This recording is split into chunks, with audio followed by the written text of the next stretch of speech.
I, 27, female, have an older sister named Sheila who I absolutely despise. She is the reason why I'm even on Reddit today to ask if what I have decided is right or wrong. You see, Sheila is the eldest in my family, and she was not a planned baby, and our parents had her when they were still in college. As a result, she had to spend the first 2 years more around our grandparents who were helping our parents take care of her. Our parents did visit her as much as they could while still working hard to graduate.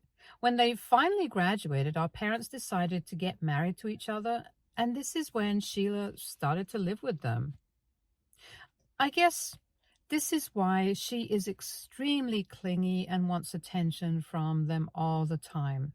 However, Sheila spent 3 years being the center of our parents' world until my mother got pregnant with me. From the moment I was born, Sheila has despised me. My earliest memories are of her trying to push me away if I ever tried to crawl towards her or even pull my hair until I started crying loudly in pain. Our parents would always try to console me, saying that this was normal sibling stuff and that every older sibling takes some time to adjust. But Sheila never changed over the years. If anything, she became even worse. She would loudly scream at me as a kid every time I would try to have a conversation with her. In many instances, she has tried to lock me in multiple times to prevent me from going up to our parents. I would keep banging on the door or crying until one of our parents would come and rescue me. Sometimes she would even resort to slapping me or kicking me if she got annoyed around me. As a child, I did not know that these were some major issues since my parents never made it a big deal. I always thought maybe eventually my big sister would warm up to me one day. The moment that truly changed my perspective on her happened one afternoon when she asked me to play ball with her while our dad was at work and our mom was taking a nap. Being taller, she had a clear advantage, but instead of playing fair, she kept throwing the ball directly at my face. I repeatedly asked her to stop, but she just smiled and continued. Eventually, the ball struck me hard, and I felt warm liquid trickling down my face. My nose was bleeding, and the pain was intense. Tears welled up in my eyes as I struggled to hold back the pain. As I attempted to retreat back into the house with blood staining my shirt, Sheila chased after me and halted me in my tracks. She insisted that I couldn't tell our parents what had happened and demanded that I fabricate a story about falling face first onto the ground. Despite my agony, she refused to let me seek help from Mom until I agreed to her terms. I did lie to our parents, but thankfully, Dad had CCTV installed everywhere around the house and he checked the footage. Our parents were shocked to see how Sheila had repeatedly hit me with the ball. While Dad yelled at her, Mom tried to protect her, saying how perhaps this was a one-time thing, and gently tried to talk to Sheila to find out why she would ever do this to me. Sheila looked pissed that they had found out the truth and glared at me angrily throughout their questioning.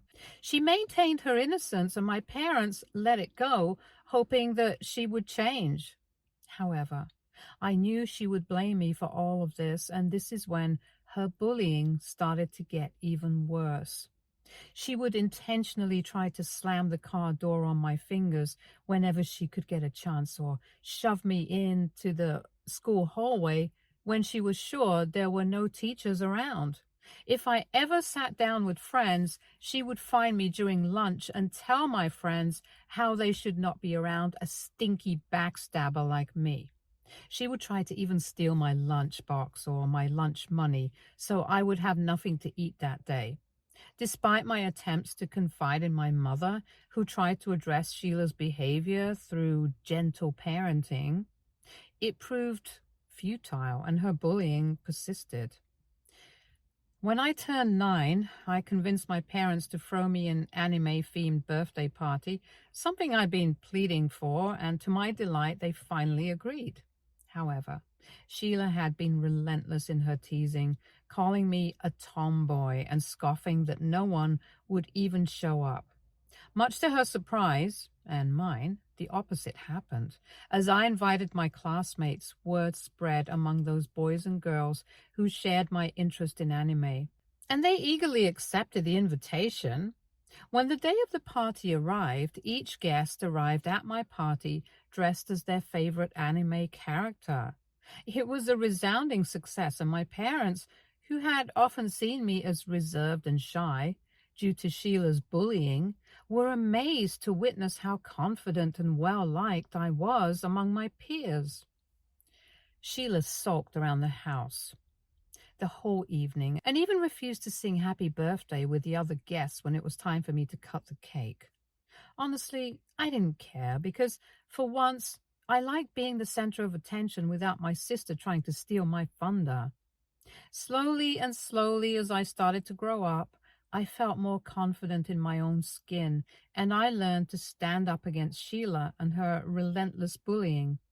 Refusing to remain silent any longer, I decided to confront Sheila head on every time she tried to taunt me or comment about my looks. Instead of passively enduring her cruelty, I took action. I would bully her back and call her out for her atrocious outfits. Knowing that our father would address her behavior with a firm hand, I made sure to bring her actions to his attention whenever necessary. Unlike our mom, our father was always stern towards Sheila and held her accountable for her actions. She hated me even more because of this, but at least she learned quickly that I was not going to back down anymore. When Sheila graduated high school, she did not have any prospects of going to college. She told our parents how she wanted to take a gap year, which led to a lot of arguments since our parents wanted her to first get a college degree. Dad even told her how she could travel if she wanted to during her college breaks, but Sheila was adamant. Our parents begrudgingly agreed to her demands. However, this gap year for Sheila has turned into several years. In the first year, our parents paid for all her trips as she backpacked across Europe and had a good time. When the year came to an end, Dad tried to talk to her again about college, but Sheila refused all communication, so Dad told her that she was on her own from then on and that he would not finance her trips anymore. She tried to rope in our mother for support, but Dad did not relent this time. At one point, Sheila told us how she wanted to become a digital nomad so she could keep traveling. However, that failed miserably because every job required a basic college degree. Left with few options, she reluctantly turned to volunteer work, which provided her with lodging and occasional meals. While our parents couldn't hide their disappointment in her choices, they never really interfered in her decision. The only reason they were disappointed was because Sheila would constantly complain about how difficult her life was, yet do nothing to change it. Meanwhile, unlike Sheila, I was good at studies. Math and science were easy for me, and my grades were excellent. Even before graduating, I received attendance to my dream university along with partial scholarship. My parents couldn't have been prouder of my achievements, and news of my success prompted our relatives to urge them to throw a celebration in my honor. I think this decision of theirs was not well received by Sheila, who kept calling my mother and complaining to her about how they were more partial towards me. She felt my parents were trying to celebrate my success on her face and that I was indirectly taunting her since she could not get into any college. Honestly, I didn't even want her to show up if she still had such hatred for me, but Mom clearly missed her considering Sheila hadn't been home in over 5 months. Mom also believed it wouldn't look right if the elder sibling was absent during my celebratory party. Reluctantly, Sheila agreed to attend, albeit begrudgingly. She arrived a few days before the party and didn't even bother to congratulate me once, even though I politely greeted her. On the day of my party, our grandparents and relatives showed up with gifts, and everyone seemed to be having a great time. However, I couldn't help but notice Sheila's excessive drinking, which didn't escape our father's notice either. She kept drinking glasses of wine without even stopping to take a beat. Concerned, he attempted to intervene and stopped her from drinking another glass of wine, urging her to eat something instead.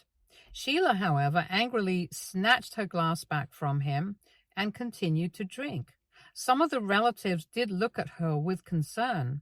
Later, our grandfather clinked his glass to get everybody's attention as he wanted to give a toast. He started his speech by first mentioning how he and everyone present was so proud of both of me and Sheila, and that they were all happy to see the both of us doing what made us happy. He congratulated me on my scholarship and told me how he could wait to visit me in college, which made everyone smile. Hearing this, Sheila started to snort in the middle of her drinking, which made my grandfather stop in the middle of his speech. Our parents looked at each other uncomfortably when Sheila started to giggle, and then loudly told grandfather how no one was going to believe him for being proud of both of us, when the real reason they were all here was because of the golden child. I could feel my cheeks burning with embarrassment as Sheila's hurtful words echoed through the room, drawing the attention of everyone present. Deep down, she and I both knew that this was completely baseless of her to accuse our parents and others of favoring me more. Our parents had always treated us with love and fairness and never showing favoritism. In fact, if anything, our mother had a special bond with Sheila since she was the eldest. We were always allowed to make our own life decisions. She had chosen to not go to college all on her own, and just because I had worked hard to get accepted with a scholarship, she was now trying to tear me down. I felt tears well up in my eyes as she kept loudly complaining about how everyone had shown up to support me with gifts, but no one supported her or helped her with her finances, which could have allowed her to travel to even more countries. She even said how our parents should have never had 2 children if they didn't really want to take care of one, and how our dad wasn't sending her any more money. At this point, my dad got up to walk towards her so he could stop her from embarrassing herself any further and escort her out, but our grandfather was clearly pissed from hearing her words. He is always very soft-spoken, but for the first time, I heard him raise his voice on her. He reminded her how much our parents had to work hard to establish themselves when they had her during their college years, and how if they never wanted her, they could have easily had that option. He berated her for trying to turn this happy occasion into something ugly, and that if she was really jealous of her little sister, then this was an issue within herself that only she could resolve. Sheila, visibly shaken by our grandfather's words, retreated from the party in tears, with our mother following close behind to offer her comfort. Later, our parents tried their best to get Sheila to talk to us, but she never did, nor did she ever apologize for her outburst. I soon moved out of my home into my college dorm. While I focused on settling down at college and trying to make new friends, Sheila lived with our parents with no plans for her future. She would drink and party all night with a few people she knew around town. Dad wanted her to at least get a part-time job and even helped make a resume for her so she could start applying in various places, but she hardly took any serious interest in finding a job. Even when she did apply, she was rarely selected for an interview. During this time, I didn't know much about what was going on back at home since I was hundreds of miles away, but I did know that our parents were always worried about Sheila. One night, I woke up to my parents calling me frantically from the hospital. At first, I thought something had happened to them, but they assured me that they were fine, but that Sheila had been in a car crash. It turns out that she was drinking and driving and she had hit someone's fence. Luckily, no one was hurt because of this. She was not arrested. However, Dad had to pay for all the damages that she had caused. Even insurance refused to take care of the damages of the car since she was under the influence. Hence, it's justified to say that Dad was pissed and wanted her out of their house as soon as possible. Sheila kept trying to play the victim card, yet again, telling them how she was going through things mentally and that at the end of the day, she didn't really hurt anybody. My dad told her that she had two choices. Either she could start going for therapy, apply for jobs, earn and save up money while living with them, or she could go do whatever it is that she wanted somewhere else, since he was done. Sheila argued back that he had no right to try to control her life when he and Mom never controlled mine. She again tried to bring up how she was always treated differently than me. Long story short, Dad kicked her out as soon as she was discharged from the hospital. Sheila tried to contact our grandparents and relatives for help, asking them if she could move in with them instead, but they all knew about her recent troubles and were unwilling to take any responsibility for her. Surprisingly, in a few days, she even gave me a call asking for money. I had a few $1,000s saved up since I had a part-time job during high school, so despite how badly she had treated me in the past, I decided to help her out. I could not bear letting my sister couch surf with her friends, so I transferred whatever money I could, hoping that she would make wiser decisions and that it would somehow repair our relationship. Well, not surprisingly, she used that money to booze and party with her friends instead of finding accommodation for herself. I saw her Snapchat story and tried to text her about it, thinking we could have a sane adult conversation about it, but she decided to block me instead. I was so pissed at how she just used me whenever she wanted to that I was done with her manipulative behavior. I realized that if she wanted to continue being an irresponsible, immature person, then there was nothing that I could do to save her anymore. Sheila did try to reach out to our parents whenever she was in desperate need of money, but even Mom had enough of her at this point and would ignore her calls since we all knew how she was going to be using the money. For the next 3 years, we hardly heard from her. Although both of our parents missed her, they hoped that she could eventually find her own footing in this world and turn her life around. During my 4th year of college, I received an unexpected call from Sheila, who had not contacted me for so many years. I did feel a bit of hesitation about picking up her call, but decided to, just in case she was in some real danger.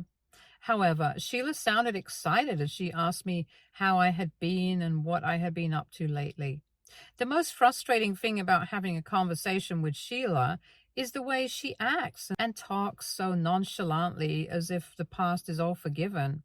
I awkwardly brought up the fact that she had blocked me for years, but she dismissed it, claiming to have forgiven me for my past mistakes and wanting to start afresh. I had no idea as to what exactly she had forgiven me for, but before I could ask further, she opened up to me about how she had met someone last year. I asked her who he was, and she started gushing about how he was the dreamiest guy she had ever met and that she wanted us to meet him. She asked me if I would be free for dinner that weekend so I could visit our hometown where our parents could also meet this mystery guy. Knowing better than to trust Sheila at this time, I told her that I wasn't sure and that I would get back to her on that. However, she kept insisting, telling me how it would not be a proper family reunion without me. She also had a conversation with our parents, who were surprised by how happy and excited she sounded. It's safe to say we were all curious to meet her after so many years. So after talking to our parents, I decided to take an overnight bus back to my hometown that Friday night so I could attend lunch with Sheila. On the day we had lunch, Sheila introduced her new man, Jack, to all of us. They looked healthy and happy. Sheila told us how she had a job in a marketing firm which paid her quite well. This is where she met Jack. Their chemistry was evident, and I couldn't help but feel genuinely happy for my sister. However, things took an unexpected turn when Jack began praising Sheila's intelligence, mentioning how lucky he was to have met such an accomplished woman like her, since she was a Berkeley graduate. while he had never got the chance to study at such a prestigious college. He continued to tell how Sheila would tell him all the time about her college life back in Berkeley and the type of peers she had been surrounded with during her 4 years. He also told us how he hoped that one day, if they ever got married and had kids, he would want their kids to turn out like Sheila. We looked at him and smiled awkwardly, as we were all clearly confused as to why he would think Sheila had graduated from Berkeley when she didn't even have a college degree to begin with. Sheila avoided making any eye contact with us after that and swiftly changed the conversation to something else. The rest of lunch continued without any incident. After our lunch, Sheila hurriedly left with Jack, not even bothering to hug us goodbye. It was clear to both our parents and me that something wasn't right, and Sheila had clearly lied to Jack about her education. Later, she called us, begging us not to tell Jack the truth. However, Dad wasn't satisfied with her explanation and pressed her for more details. This is how Dad found out that Sheila had forged college documents so she could apply for jobs. We were all understandably outraged by the severity of her deception. She also confessed to Dad that she had failed to mention other significant details about her life to Jack, such as the car accident that had occurred and the daily drinking habits that she previously had, because she didn't want him to know that side about her. While we emphasized with her reluctance to disclose her past, we couldn't shake off the concern that she had fabricated an entire college degree and might continue to deceive Jack for the rest of her life. Even though both Mom and Dad told her that what she was doing was extremely wrong and that if she really loved Jack, then she should at least tell him the truth, as he had every right to know, Sheila refused, telling us not to interfere in her relationship. She was adamant that she could handle it in the future if Jack ever found out the truth, and kept telling how it was impossible for him to ever find out anyway. I did not want any part of her drama, so I kept my mouth shut and let my parents deal with this. It was just 3 months later when Sheila called to inform me that she and Jack had gotten engaged. I asked her if she thought they were moving a bit too fast, and since it had just been a year since they had gotten into a relationship, but Sheila laughed at me. She told me that I would not know anything about engagement or marriage since I had not met the right guy yet, as she had. This was true, so I congratulated her on her happiness, while she told me how she wanted to have an intimate wedding with a few guests, and she had a few plans about how her wedding should look. She continued to tell me how, as her sister, she expected me to take charge of planning her wedding since she did not want to be stressed out. I inquired if this meant she wanted me to be her maid of honor, but Sheila informed me that she had already asked her co-workers to fill those roles. I asked her, what about bridesmaids? But she told me that those roles were also filled up.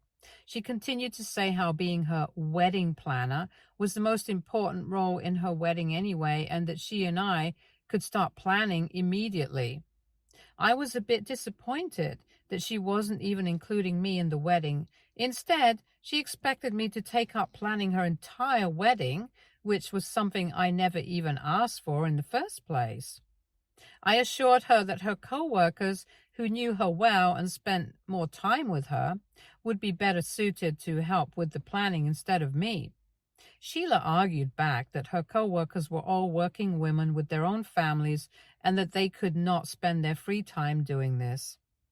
She told me that because I was still a college student and apparently wasn't as busy as them, I should be grateful that she was assigning me this responsibility.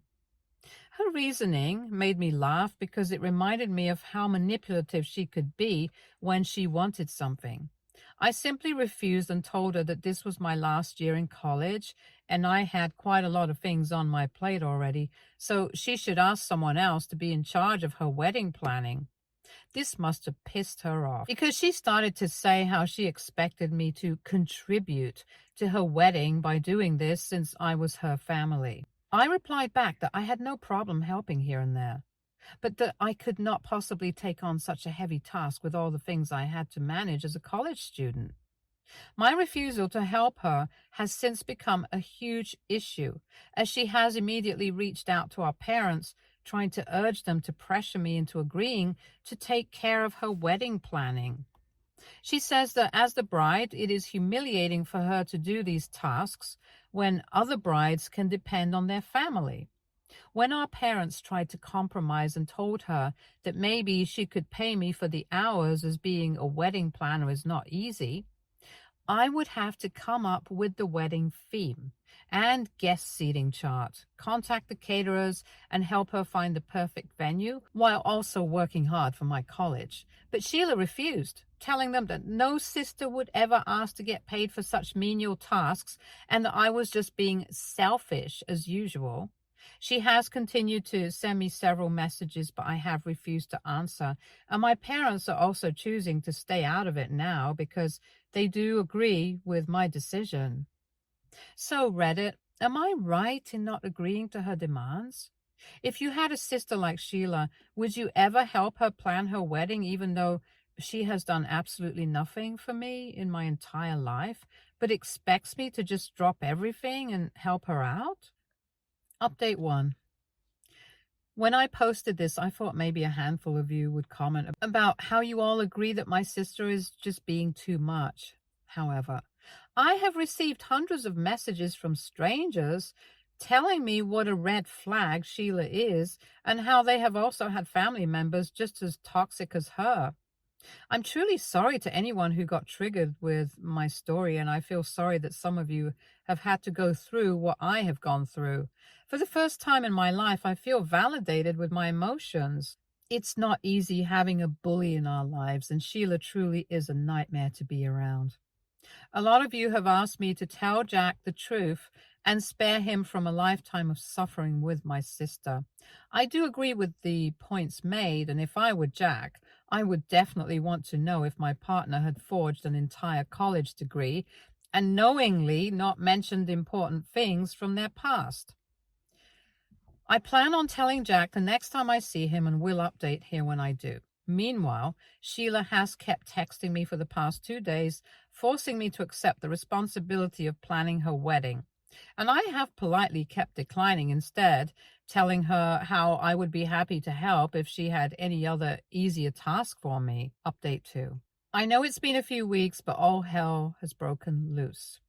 As some of you who have kept up with my story know, I was going to tell my sister's fiancé the truth about her before they were married. A number of people advised me to reach out to him on social media, but I think it might have been weird since we have only ever talked once. Instead, I decided to write a note explaining everything that Sheila had put me through and how she had been lying to him. I planned on giving the note to him during their engagement party, which Sheila was throwing to celebrate with our relatives and her friends. When I arrived at her place, exhausted and hungry after my long bus ride, since she lives in a town 6 hours away from my college town, Sheila didn't even greet me properly. She stopped me at the entrance, telling me that I was late, took my bags from my hand. She directed me to the back and told me that they did not have enough service for that day, since some of them had not shown up unexpectedly. Because I had previously told her that I could help her out with an easy task, she expected me to take up the task of serving drinks to all the guests during her party.